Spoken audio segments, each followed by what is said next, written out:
Bilateral leg swelling অথবা bilateral leg oedema হলে আমরা কি বিষয় মাথায় রাখবো সেটা নিয়ে আজকে একটু বলবো। প্রথমত হার্ট ফেলিওর। হার্ট ফেলিওর হলে কিন্তু ২ দিকের পা ফুলে যেতে পারে একসাথে, এটা মাথায় রাখতে হবে। আমাদের শরীরে কোনো কারণে যদি প্রোটিন কমে যায় তখন কিন্তু এটা দেখা যায়। নেফ্রোটিক সিনড্রোমে প্রোটিন কমে, এছাড়া লিভার সিরোসিসে প্রোটিন কমে, কোয়াশিয়রকর বলে একটা ডিজিজ আছে সেখানে কিন্তু প্রোটিন কমে। তো প্রোটিন কমলে কিন্তু পা ফুলে যেতে পারে।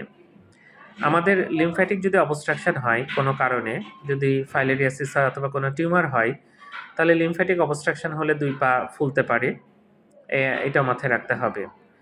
তারপরে যেটা আসে ইমমোবাইলিটি। আমরা যদি পাটা অনেকক্ষণ ধরে ইমমোবাইল রাখি তাহলে কিন্তু পা ফুলতে পারে। এটা মাথায় রাখতে হবে। এছাড়া দেখা যায় যে মিলরয়েস ডিজিজ বলে একটা অসুখ আছে। যদি এটা কমন না, এটা নিয়ে পরে আলোচনা করা যাবে। মিলরয়েস ডিজিজে কিন্তু ২ দিকে পা ফুলে যেতে পারে।